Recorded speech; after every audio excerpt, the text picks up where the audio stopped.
Bonjour, bienvenue au château de Joux pour découvrir ce monument emblématique de Franche-Comté qui est situé dans le département du Doubs à 5 km de Pontarlier et 8 km de la frontière suisse. Donc c'est un monument qui a presque 1000 ans d'existence. Les premières archives mentionnant le château de Joux datent du XIe siècle et il a été constamment remodelé, transformé, agrandi au fil des décennies et des siècles, pour devenir ce qu'il est aujourd'hui, 5 enceintes fortifiées, 2 hectares de bâtiments, qui sont entièrement classés au titre des monuments historiques depuis 1996.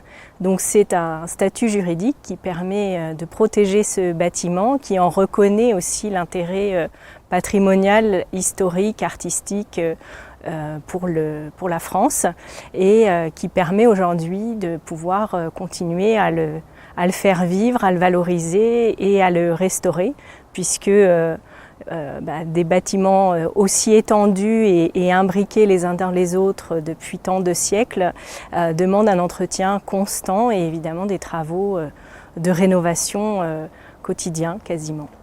Voilà, donc je vous propose de découvrir pourquoi le château de Joux a été implanté ici, pourquoi il a traversé les âges alors que d'autres châteaux médiévaux ont pu être abandonnés, et puis aujourd'hui ce que ça signifie pour le territoire, pour la région en termes de tourisme, d'image, mais aussi économie. Donc le château a été installé ici peut-être dans des temps très anciens. En tout cas, il y avait peut-être des fortifications dès la proto-histoire, voire même encore avant, puisque on est situé à côté d'une faille géologique qui traverse la haute chaîne de montagnes du Jura et qui permet du coup de circuler sans avoir à passer un col.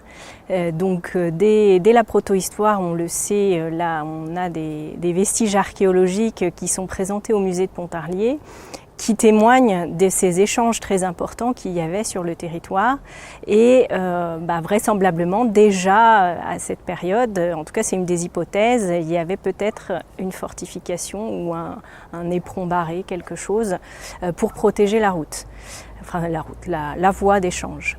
Et puis par contre c'est vraiment au Moyen-Âge, au XIe siècle, cette période très importante de fortification sur l'ensemble du territoire, que là on a ces premières archives qui nous mentionnent le château de Joux et qui est donc la résidence seigneuriale et le lieu de pouvoir d'un seigneur de Joux dont on a du mal à établir la généalogie, donc on ne sait pas exactement de quelle famille vient ce seigneur de Joux, comment il est arrivé ici. Une des hypothèses, c'est qu'il soit une branche cadette des seigneurs de Salins, qui est une famille très importante de Salins-les-Bains, qui est pas à une quarantaine de kilomètres d'ici.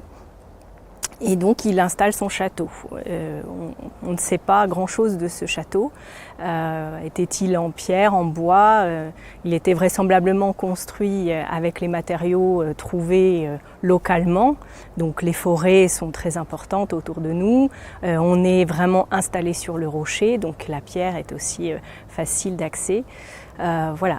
On imagine également que ce château faisait une enceinte, un donjon fortifié avec la résidence du seigneur et quelques équipements, bâtiments agricoles pour lui permettre de vivre sur le territoire. Et puis le château a été en tout cas agrandi, c'est sûr. Pareil, la chronologie est encore assez hypothétique. On a encore peu d'éléments pour pouvoir vraiment déterminer une chronologie avérée des travaux et de l'agrandissement du château, mais en tout cas on sait qu'au XVe siècle, le château fait au minimum 3 enceintes. Et là il est en pierre, donc c'est quand même un établissement important qui a été permis grâce aux richesses que tirait le seigneur de Joux de sa seigneurie, les richesses bien sûr naturelles, la forêt, le sel, et puis bien sûr la route avec les échanges qu'il contrôlait via un péage et qui lui permettait du coup d'accumuler un certain nombre de richesses et donc d'agrandir son château, d'autant plus qu'il est facilement en conflit avec le seigneur de Salins et les autres seigneurs locaux. Et donc il y a plusieurs épisodes où il se retranche dans son château pour conserver le territoire. Et on voit donc le château est vraiment inscrit dans une histoire locale, mais plus largement par cette position comme ça à la frontière entre une influence bourguignonne, une influence germanique. Il est quand même régulièrement en jeu stratégique et géopolitique, et cette tendance s'accentue vraiment à la fin du Moyen-Âge, puisque le duc de Bourgogne devient également comte de Bourgogne et commence à concentrer entre ses mains un territoire très important. Et du coup, le château de Joux l'intéresse pour le contrôle de cette voie commerciale qu'on voit ici, qui permet de relier les Flandres, l'Italie du Nord, des foires de Champagne. Enfin, c'est vraiment une route très empruntée qui l'intéresse. Donc il finit par acheter le château en 1454. Et donc le château n'est plus une résidence seigneuriale à ce moment-là et devient un lieu de garnison, et le duc de Bourgogne y positionne un châtelain. Donc son châtelain est un noble suisse, le comte de Neuchâtel, Philippe de Hochberg, et c'est important parce qu'on est à cette fin du Moyen-Âge où les temps sont assez troubles entre la guerre de Cent Ans, le conflit bourguignon-armagnac, et du coup Philippe de Hochberg utilise ce contexte trouble pour pouvoir servir ses intérêts et basculer dans la mouvance française, dans la mouvance bourguignonne, et pour gagner en indépendance et en pouvoir. C'est lui qui prend sur sa cassette pour faire construire la tour d'artillerie sur laquelle nous sommes ici. Nous sommes sur la terrasse de cette grosse tour d'artillerie qui a été construite en 1486 et dont les comptes sont conservés aux archives départementales. Donc la connaissance de la construction de cette tour est certifié, et on a même le déroulement du chantier, le nombre d'ouvriers qui travaillaient, comment ils étaient nourris, comment était géré l'approvisionnement des matériaux. Enfin, c'est vraiment une archive extrêmement précieuse. Et donc cette grosse tour est vraiment le témoignage de cette tendance de concentration des pouvoirs dans des personnes, entre les mains de personnes de plus en plus puissantes, qui ont les moyens de réunir autant d'argent pour construire une tour comme celle-ci. Et c'est aussi un témoignage de cette évolution dans l'art de la guerre qui apparaît à la fin du Moyen-Âge avec l'invention de l'artillerie et notamment des boulets qui désormais créer de grands dégâts dans les hautes murailles qui existaient auparavant. Donc cette tour d'artillerie, c'est 3,80 m d'épaisseur pour les murs. Donc on est quand même sur une protection importante. Et à l'intérieur, on pouvait y mettre jusqu'à 18 canons à l'époque de Vauban. Un peu plus tardivement, puisque au Moyen-Âge, là par contre, on ne sait pas combien de canons étaient prévus pour cette tour, mais voilà, déjà ça montre comment le château s'adapte à cette nouvelle art de la guerre et comment le comte de Neuchâtel a les moyens de se faire construire ce qui se fait de mieux à l'époque en termes défensifs, quoi.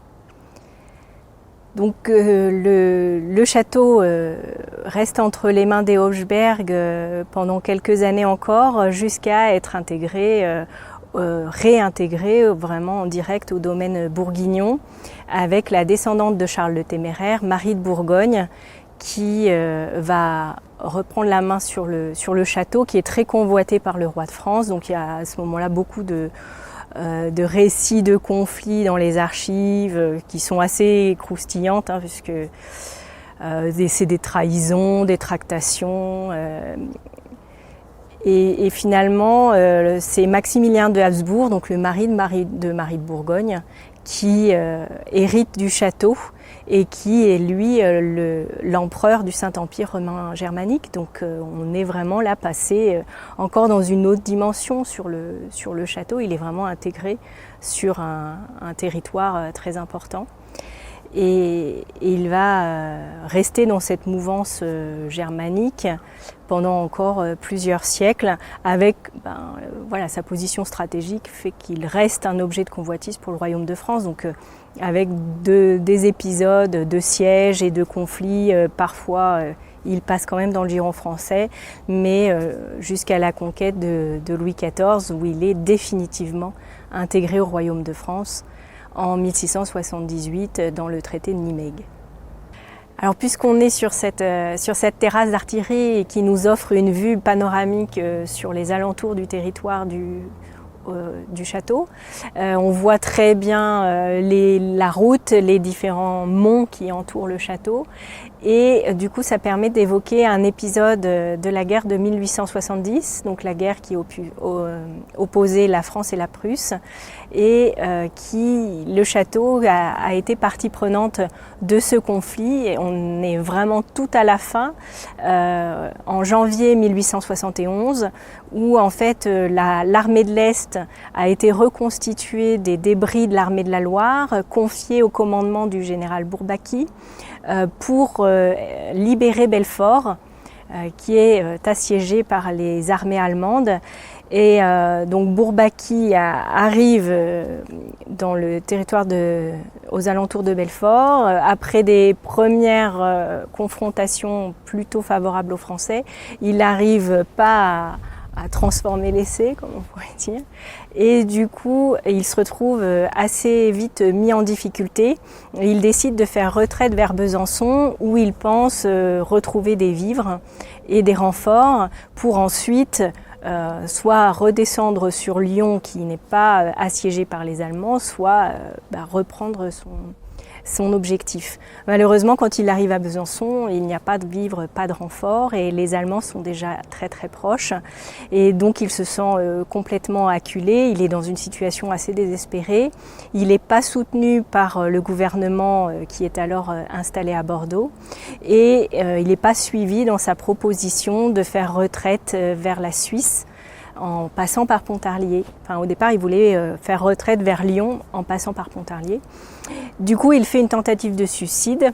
Le commandement est transféré au général Clinchamp, et le général Clinchamp reprend les plans du général Bourbaki et décide de faire retraite vers Pontarlier. Pontarlier, à l'époque, est une petite ville de à peu près 5000 habitants, donc une ville qui est à 800 mètres d'altitude, donc dans la montagne, qui est couverte de neige. Il fait à peu près -20. Les soldats sont épuisés, ils n'ont plus de vivres, ils sont mal équipés. Ils arrivent ici dans une situation catastrophique, et du coup le général Clinchamp n'a plus vraiment d'autres possibilités que de négocier avec la Suisse l'internement de l'armée de l'Est. C'est-à-dire que comme la Suisse est déjà neutre et qu'elle a rédigé une convention au début de la guerre qui lui donne l'autorisation d'accueillir des réfugiés, eh bien, il va voir le général Herzog, qui est le chef de l'armée fédérale suisse, pour négocier cet internement. Donc, toute l'armée française, l'armée de l'Est, sera accueillie en Suisse, mais devra bien sûr déposer les armes à la frontière pour pouvoir être accueillie, et sera dispatchée dans l'ensemble des cantons suisses, sauf le Tessin qui est complètement isolé sous la neige, mais tous les autres cantons suisses vont, eux, accueillir des soldats français qui vont appeler les Bourbaki, même si en fait le général Bourbaki n'aura jamais foulé le territoire suisse. Et donc ils vont accueillir ces Bourbaki. Donc chaque localité, en fonction de son nombre d'habitants et de ses richesses, a un quota de soldats français à accueillir. Et donc toute l'armée de l'Est fait route par le pied du château de Joux pour gagner la frontière, et le château de Joux est chargé de soutenir l'arrière-garde de l'armée pour permettre ce passage et garder les Allemands le plus longtemps possible hors de la route. Et donc le château est mis en état de défense à ce moment-là. Donc on est le 31 janvier. Et alors malheureusement, toutes les défenses du château sont tournées vers la Suisse, puisque l'ennemi est censé venir de Suisse et pas censé venir du territoire français, donc pas censé venir de Pontarlier. Et du coup, il n'y a pas d'embrasure de tir, il n'y a pas de canon positionné du côté de Pontarlier. Donc les soldats de la garnison du château vont de nuit créer un rempart de neige devant le château et installer les canons à l'avant du château, tourner vers Pontarlier et résister, apporter son soutien à l'arrière-garde française qui se bat, l'infanterie se bat au pied du château et le château avec son artillerie peut tirer sur les canons allemands, ce qui permet effectivement à l'intégralité de l'armée française, de l'armée de l'Est, d'intégrer le territoire suisse où elle reste à peu près 2 mois avant d'être de retour en France une fois que le traité de paix est signé. Dans la défense de cette route qui permet à l'armée de l'Est de trouver refuge en Suisse, le château de Joux n'est pas seul, il est appuyé par le fort Malher qui est installé juste de l'autre côté du château, de l'autre côté de la route, sur la montagne du Larmont, et qui a été construit au XIXe siècle suite à un autre siège à la fin du Premier Empire, à l'hiver 1813-1814. En fait, les Autrichiens viennent envahir le territoire impérial français et passent la frontière suisse et arrivent aux alentours de Pontarlier. Ils réussissent à ouvrir une route et à s'installer sur cette montagne du Larmont pour bombarder le château. Donc au XIXe siècle, cette faiblesse est prise en compte et donc il y a un programme important de fortification est décidé par le ministère des Armées et donc le fort Malher est construit juste en face du château sur ce promontoire rocheux qui est un petit peu surélevé et qui est désormais à portée d'artillerie ennemie pour toucher le château.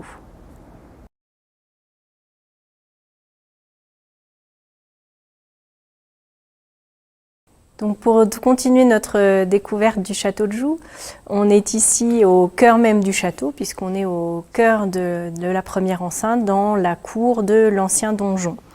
Du coup, c'est ici qu'on aurait les vestiges les plus anciens du château médiéval. Mais c'est un endroit qui a été fortement remanié par l'ingénieur militaire de Louis XIV, le célèbre Vauban. Puisque donc, quand Louis XIV a conquis la Franche-Comté, il a également pris le château, enfin ses armées ont pris le château, et il a chargé donc Vauban, qui est commissaire général des fortifications à l'époque, de réfléchir à une amélioration, une modification, une transformation, une adaptation du château aux contraintes militaires de l'époque. Donc au départ, Vauban n'est pas très emballé par le château, il est assez en mauvais état. C'était un château quand même d'envergure qui du coup demandait des coûts d'entretien conséquents, donc il n'a pas forcément été bien entretenu. Et puis il lui manque quand même énormément de positions d'artillerie et d'ouvrages de défense pour résister à cette puissance. Donc Vauban va initier un très grand nombre de travaux sur le château. Il va creuser un nouveau fossé, enfin agrandir un fossé, en creuser un autre, rajouter une enceinte, construire des bastions, renforcer l'épaisseur des murs, créer de nouvelles positions d'artillerie, creuser un très grand puits qui fait, à l'époque, qui faisait 147 mètres de profondeur pour 3,80 m de diamètre. Donc voilà, creuser à même le rocher, donc une prouesse technique. Et il installe également tout ce qu'il faut pour qu'une garnison d'à peu près 500 hommes puisse vivre dans le château et résister à un siège de près de 3 mois, ce qui veut dire des logements pour les soldats, pour les officiers, mais aussi énormément d'espace de stockage pour y conserver la nourriture, les munitions, les outils, le bois, etc. Donc le château change vraiment de visage avec ces travaux de Vauban, et même si les principes vraiment de fortification de Vauban ne se retrouvent pas complètement dans le château, puisque Vauban s'adapte à cette forteresse de montagne déjà existante et dans un souci d'économie de moyens, s'appuie sur les fondations qui étaient déjà des bâtiments qui existaient déjà auparavant. Donc le plan n'est pas un plan typique Vauban, mais par contre on y retrouve la philosophie de Vauban, c'est-à-dire cette économie de moyens, cette adaptation au terrain et cet échelonnement de la défense, puisqu'il utilise la pente naturelle du promontoire rocheux où est installé le château pour créer des enceintes successives qui se flanquent les unes les autres, et il utilise cette hauteur pour que l'enceinte plus haute défende celle d'en dessous, etc. Et en même temps, par un jeu architectural assez savant, il cache les ouvrages de défense des enceintes supérieures au vu de l'ennemi. C'est-à-dire que l'ennemi qui se présente devant le château, il a une très mauvaise compréhension des ouvrages défensifs du château, donc il peut se trouver tout à fait mis en difficulté par une mauvaise appréciation de la qualité défensive de l'ouvrage. Voilà. Alors tout le 18e continue ces travaux que Vauban avait initié et continue de réfléchir à une meilleure fortification de la 5e enceinte. Parce que ça y est, avec Vauban, le château est bien étendu sur 5 enceintes. Les enceintes supérieures sont bien fortifiées, mais la 5e enceinte reste encore un petit peu faible. Et c'est là que sont logés le gros des troupes. Et du coup, pendant tout le XVIIIe siècle, ça reste quand même un problème, une faiblesse du château qui est régulièrement mis en avant par les mémoires techniques et par les visites d'inspection. Donc, on a dans les archives au service historique de la Défense, par exemple, un certain nombre de très beaux plans qui montrent différents projets de rénovation de cette 5e enceinte. Ce qui est une des faiblesses aussi qui est mis en avant dans ces mémoires, c'est le fait que les communications entre les différentes enceintes du château sont mal assurées, c'est-à-dire que les escaliers et les galeries d'accès sont trop vulnérables et trop accessibles pour les ennemis. Et du coup, si l'ennemi réussit à détruire une de ces voies de communication, malheureusement, les enceintes supérieures et inférieures seront déconnectées entre elles. Donc ça, c'est une des faiblesses qui est mise en avant. Et une des dernières faiblesses aussi qui est mise en avant, c'est que finalement, le château est quand même grand, mais en même temps trop petit pour être vraiment une place forte offensive. Donc parce qu'il n'a pas suffisamment d'espace pour servir d'entrepôt, pour vraiment pouvoir soutenir une armée en campagne. Du coup, le rôle du château est essentiellement défensif, d'arrêt de cette route qui permettrait à l'ennemi de pénétrer dans le territoire français. Alors ces faiblesses, malheureusement, aucun travaux n'est engagé au XVIIIe siècle pour y pallier, et il faut attendre le XIXe siècle pour qu'elle trouve vraiment une solution architecturale, et notamment après cette fameuse retraite de l'armée de l'Est en 1870, puisque la France a été défaite, a perdu l'Alsace-Moselle, et du coup un nouveau programme très important de fortification est imaginé par le général Serré de Rivière. Donc on abandonne la fortification bastionnée pour un nouveau type de fortification avec ces bâtiments semi-enterrés pour se protéger des impacts des obus. Donc le château de Joux à ce moment-là est modifié. Donc la 5e enceinte, cette fameuse 5e enceinte qui posait problème, est entièrement transformée par des bâtiments type Serré de Rivière qui sont recouverts d'une épaisse couche de terre et qui sont vraiment en avant des enceintes plus anciennes de la fortification. Le problème des communications est également réglé puisqu'on va creuser un escalier en colimaçon qui part juste derrière depuis cette première enceinte. C'est une galerie verticale qui est creusée à même le rocher pour rejoindre les parties les plus basses du château, ce qui représente quand même 35 mètres. L'escalier en colimaçon est déjà un escalier en béton armé, il fait 212 marches. Donc c'est un bel ouvrage et donc comme ça, comme il est vraiment à l'intérieur du rocher, on règle cette problématique des communications trop accessibles aux ennemis. Voilà. Et par contre, on ne résout pas le problème de place du château puisqu'il est quand même soumis à son territoire, à son espace et à ce promontoire rocheux qui ne peut pas tellement être étendu. Voilà. Donc en 1880, ce sont les derniers gros travaux de transformation du château. On y installe également deux casemates cuirassées en fonte qu'on appelle des casemates mougins qui permettent d'y installer et de façon protégée des canons de très gros calibre, des canons 155 de Bange. Et alors ces casemates sont intéressantes parce qu'il y avait tout un système très performant de protection de l'embrasure de tir, c'est-à-dire qu'il y a un verrou qui permet de fermer complètement l'embrasure quand le canon ne tire pas. Et du coup, le canon est entièrement protégé des tirs ennemis. Et ce système est toujours, est toujours utilisable au château. C'est le seul en France qui est encore en état de fonctionnement. Voilà, donc c'est un petit point fort de notre château. Donc, le dernier fait d'armes du château a lieu en 1940 puisque les Allemands arrivent à Pontarlier et veulent gagner la Suisse pour encercler complètement l'armée française, le 45e corps d'armée. Et du coup, ils commencent à bombarder le fort du Larmont supérieur, puisque à l'époque, le château de Joux fonctionne en réseau avec deux autres forts qui ont été conçus par Serré de Rivière au même moment que la 5e enceinte du château, et selon les mêmes principes de fortification semi-enterrée.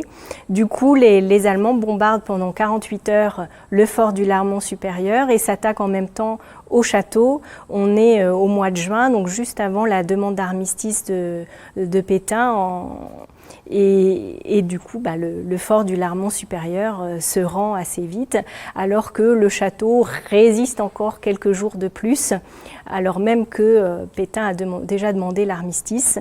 Et donc, il se rend aux Allemands le 24 juin, donc la garnison est envoyée en prison en Allemagne et les Allemands prennent possession du fort. Voilà, ça c'est le dernier fait de la carrière militaire du château. Donc après la Seconde Guerre mondiale, assez rapidement l'armée quitte les lieux et le château est ouvert à la visite dès 1954, donc c'est finalement assez ancien, qu'il accueille ses premiers touristes.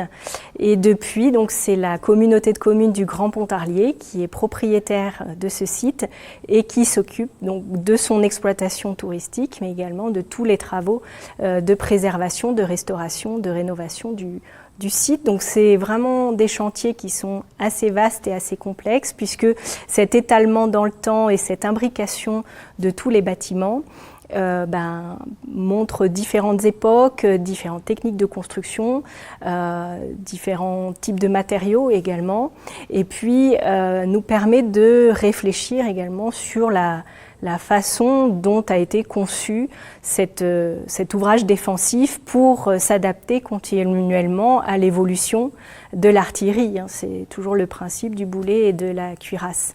Donc les travaux de restauration sont aussi un moment d'étude privilégiée de certaines parties du château, d'approfondissement des connaissances sur le site.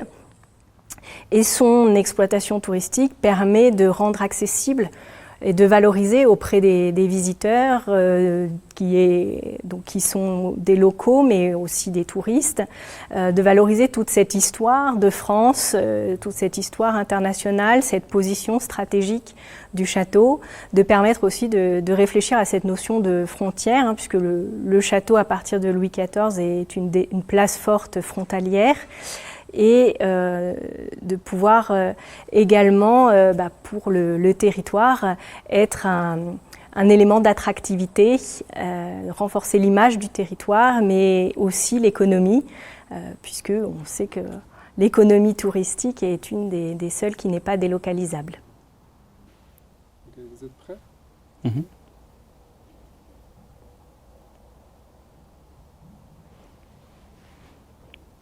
Dans le cadre de cette grande campagne de travaux engagés au château de Joux, il était intéressant de réactualiser l'état de la connaissance historique sur le château par le lancement notamment d'une thèse. J'ai donc commencé en octobre 2020 une thèse en archéologie du bâti à l'Université de Franche-Comté. Cette thèse, elle a pour rôle tout d'abord de comprendre l'évolution du château de Joux, de son édification qui remonte autour de l'an 1034 jusqu'à ses dernières modernisations qui remontent au début des années 1940. Ce travail de recherche, il s'appuie donc sur une étude fine des maçonneries du château, comme nous en avons là, et également sur un travail de dépouillement des sources archivistiques. Autre axe de recherche de cette thèse, il s'agit de comprendre l'implantation du château dans un système défensif assez complexe. On remarque aux abords du château, sur ses alentours, tout un ensemble de réseaux et de systèmes défensifs avancés qui permettent à la fois d'alerter en cas d'intrusion de troupes ennemies, mais également de ralentir éventuellement ces intrusions. Les découvertes et les recherches menées depuis 2007 sur la haute chaîne jurassienne, notamment par le biais du programme Archéopale soutenu par l'Université de Franche-Comté et le laboratoire Chrono-Environnement, ont permis la mise en évidence d'un grand nombre de systèmes défensifs avancés, plusieurs centaines de structures militaires qui pour l'instant sont peu ou très faiblement connues. En mai 2021, nous avons eu l'occasion de réaliser une fouille sur l'un de ces systèmes défensifs avancés situé sur la partie sud du château, sur le petit plateau qui se développe au sud du château. Et cette fouille a montré que nous avons finalement une occupation quasi continue des abords du château depuis l'époque médiévale jusqu'à l'époque contemporaine. Ce travail de recherche, finalement, il s'intéresse également d'un point de vue historique à comprendre le rôle du château au fil des siècles. En effet, le château va avoir un rôle qui va énormément évoluer. Il va passer à l'époque médiévale d'un point central de la seigneurie avec un rôle très politique, économique et militaire, à un rôle beaucoup plus de place forte, cette fois-ci uniquement militaire, à la fin du XVIIe siècle. Dans le cadre de ce travail, donc, la première étape finalement est le dépouillement des sources archivistiques. Les archives relatives au château de Joux sont relativement nombreuses. On en a notamment un très gros corpus aux archives départementales du Doubs et municipales de Pontarlier, ainsi qu'aux archives militaires du château de Vincennes. Ces archives, elles nous renseignent principalement sur les périodes postérieures à la moitié du XVe siècle. Pour les périodes antérieures, malheureusement, les incendies successifs et les grosses détériorations du bâtiment ont entraîné la destruction d'un grand nombre d'archives. Pour ces périodes, donc antérieures au milieu du XVe siècle, seule l'archéologie du bâti va nous permettre de retracer l'histoire du château. Pour les périodes plus récentes, contemporaines, notamment pour le XIXe siècle, les archives militaires de Vincennes conservent une série d'archives relativement importantes qui retracent très bien finalement l'évolution du château pour ces périodes-là. La seconde grande partie de ce travail de recherche finalement constitue à étudier finement, faire une analyse fine des maçonneries du château. Il s'agit finalement de comprendre les différentes phases d'évolution de ces maçonneries. En effet, chaque phase de travaux, de reprise de restauration, de destruction vont laisser des vestiges et des traces dans les maçonneries. Par exemple, lorsqu'on regarde les parements qui sont face à nous, c'est-à-dire les faces visibles du mur, on remarque qu'il y a certaines désorganisations dans ces parements, une continuité des parements qui ne s'effectue pas. Ici, nous avons des parements que l'on dit en grand appareil, c'est-à-dire que la taille des pierres est relativement importante. Et sur la partie droite, on a une partie de parement qui est en petit appareil, c'est-à-dire de modules et de tailles différentes. C'est cette désorganisation qui finalement nous indique que l'on a des phases de travaux et de restauration du bâtiment. De même, toute la partie haute présente des murs qui ne semblent pas concordants avec la partie basse de la tour. Si l'on confronte ça finalement aux sources archivistiques, on remarque dans les archives que l'on a la mention de l'explosion d'une tour au début de l'année 1616 suite à la chute au sein de cette tour d'un éclair, de la foudre, qui va mettre le feu aux poudres, aux munitions, et donc créer l'explosion de la tour. Cette explosion est relativement puissante puisqu'elle va intégralement disloquer la tour et elle va créer également de nombreux dégâts sur les enceintes environnantes. Si l'on confronte donc ces vestiges aujourd'hui observables sur le terrain à ces mentions archivistiques, finalement on remarque en partie basse ce qui semble plutôt cohérent au niveau des maçonneries, qui ne semble pas avoir trop de reprises, c'est-à-dire trop de réparations, de restaurations.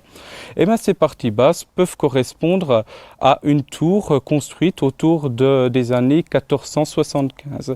Pour la partie haute, par contre, on remarque de nombreux désagréments qui semble concorder finalement avec ce texte et cette source archivistique qui nous mentionne l'explosion de cette tour. La partie basse conserve donc des vestiges de l'ancienne tour et la partie haute, elle, conserve les vestiges de la nouvelle tour qui ne sera reconstruite que plusieurs années plus tard, en 1637. Cette latence, ce temps de latence entre l'explosion de la tour en 1616 et sa reconstruction en 1637 s'explique encore une fois par un manque d'argent à l'époque pour entretenir les fortifications. Ce manque d'argent, il se remarque principalement au cours du XVIe siècle puisque certains travaux qui auraient dû être engagés dès 1590 ne le seront finalement qu'à la fin du XVIIe siècle. Le château est alors, au cours de ce siècle-là, en état de délabrement fortement avancé et finalement ce sera Vauban qui restaurera une grande partie du château et remettra en fortification le château de Joux.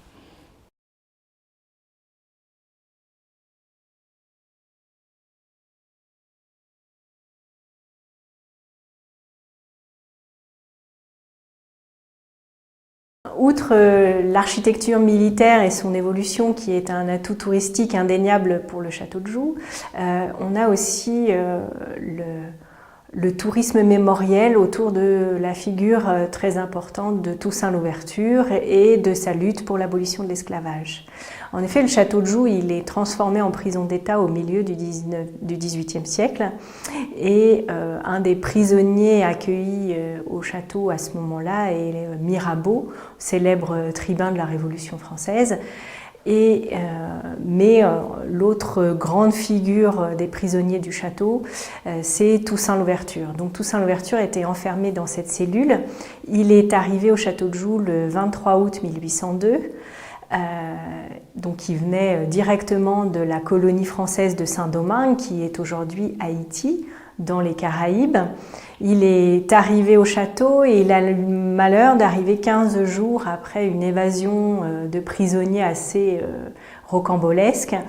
Et du coup, quand il est arrivé, le commandant du fort était sous le coup d'une enquête et avait vraiment comme instruction du ministre des colonies que ce prisonnier était extrêmement dangereux et qu'il fallait qu'il soit très étroitement surveillé. Donc Toussaint Louverture est enfermé ici, tenu au secret, donc il n'a pas le droit de recevoir de visite, il n'a pas le droit de sortir en promenade. Sa fenêtre, qui est juste derrière nous, est murée pour la plus grande partie, complétée par des barreaux, complétée par un grillage, et à l'origine il y avait même des volets. Donc vraiment, on ne veut pas que le prisonnier s'évade. C'est le commandant lui-même qui lui apporte ses vivres, son bois et son éclairage tous les jours. Voilà. Alors pourquoi Toussaint Louverture est un prisonnier comme ça, aussi surveillé et qui est considéré comme aussi dangereux? Parce qu'il a vraiment remis en cause la hiérarchie de la France métropolitaine et la hiérarchie raciale, puisque Toussaint Louverture est né à Saint-Domingue, probablement vers 1743. Il est né esclave dans la plantation Breda, qui est une plantation sucrière du nord de Saint-Domingue. Donc le nord est une région très fertile, avec de très grandes plantations et une économie d'exploitation agricole très lucrative.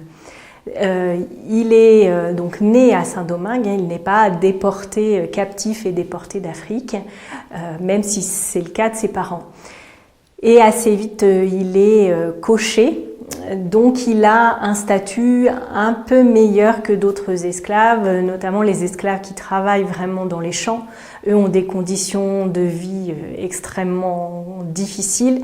Lui, sa condition est un peu mieux. Voilà. Après, il reste quand même un esclave. Mais en tout cas, cette position-là lui permet de très bien connaître le territoire, puisqu'il sort de la plantation, et d'avoir une relation assez privilégiée avec son maître, qui est Bayon de Liberta, le gérant de la plantation Breda. Donc, autour de ses 30 ans, 33 ans, voilà, il est affranchi. Il sait aussi lire et écrire, et lui-même, il a une plantation de café qu'il exploite, et avec quelques esclaves. Voilà. Et puis là-dessus arrive la Révolution française, avec ses idéaux de liberté, égalité, fraternité, la Déclaration des droits de l'homme et du citoyen. Et bien sûr, toutes ces idées, toute cette émulation, cette philosophie des Lumières, eh bien, est aussi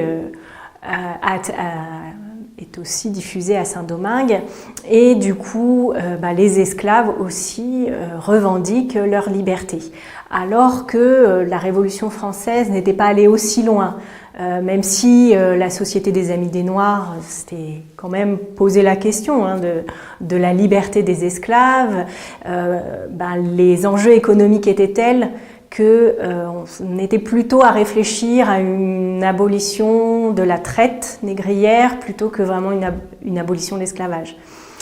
Et c'est finalement les esclaves à Saint-Domingue qui reçoivent toutes ces idées qui se réunissent dans une forêt, une montagne à Haïti qui s'appelle le Bois Caïman, et qui font le serment en 1791 de se libérer. Et c'est ce qui déclenche l'insurrection des ateliers du Nord. Alors la participation de Toussaint Louverture n'est pas très bien connue dans cette insurrection. Il était vraisemblablement à l'arrière et instigateur, coordinateur de cette insurrection.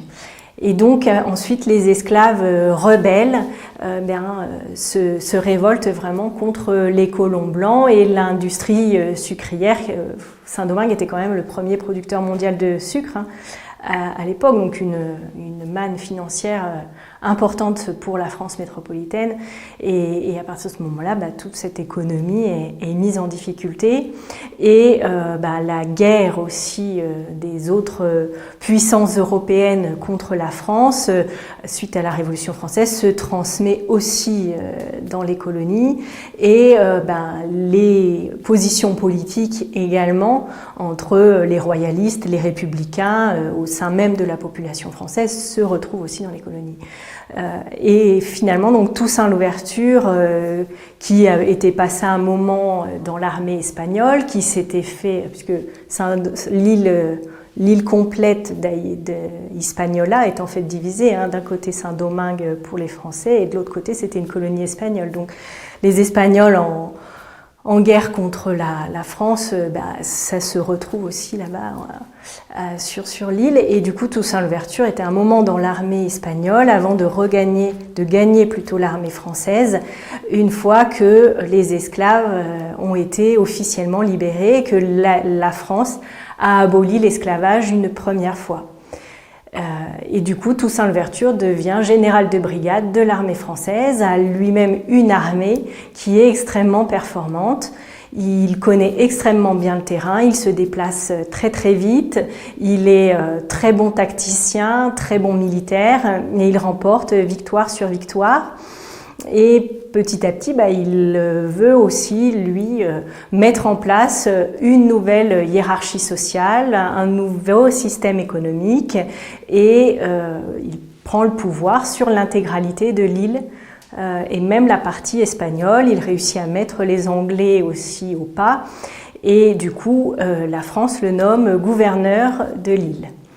À ce moment-là, il faut rétablir le système économique, donc construire quelque chose de nouveau, mais qui reste quand même dans les cadres de l'économie sucrière qui était en place.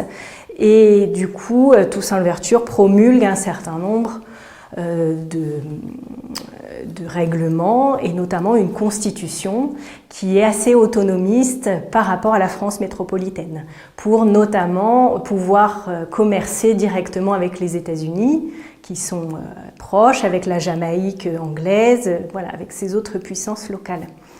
Ce qui, à ce moment-là, ne convient pas du tout à la France métropolitaine, et notamment au nouvel homme fort qui est Napoléon Bonaparte, et qui lui ne voit pas du tout d'un bon œil cette constitution autonomiste, qui ne voit pas du tout d'un bon œil le pouvoir louverturien, et qui en plus a l'image de Saint-Domingue comme une manne financière sur laquelle il faut absolument remettre la main en rétablissant l'esclavage.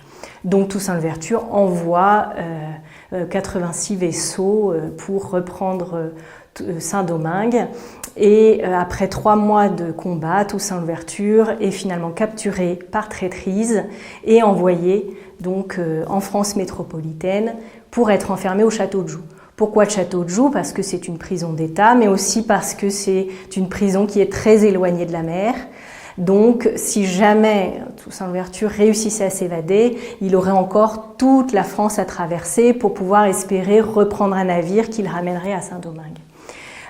On l'enferme sans procès, puisque l'objectif, c'est surtout de ne pas rendre public, de ne pas porter le débat sur cette capture, pour que les philosophes ou les partisans de la fin de l'esclavage puissent s'emparer de cette figure, et qu'il ne devienne pas un martyr non plus de la Révolution. Donc, en gros, on met à l'écart Toussaint Louverture avec ces conditions de détention très strictes dont j'ai déjà parlé. Toussaint Louverture est un homme qui a une 60aine d'années à l'époque, qui est en plus blessé par plusieurs combats, et qui tombe rapidement malade, puisque le climat jurassien est très éloigné du climat des Caraïbes. Donc il fait froid, il fait très humide. Il n'a aucune possibilité de voir l'extérieur.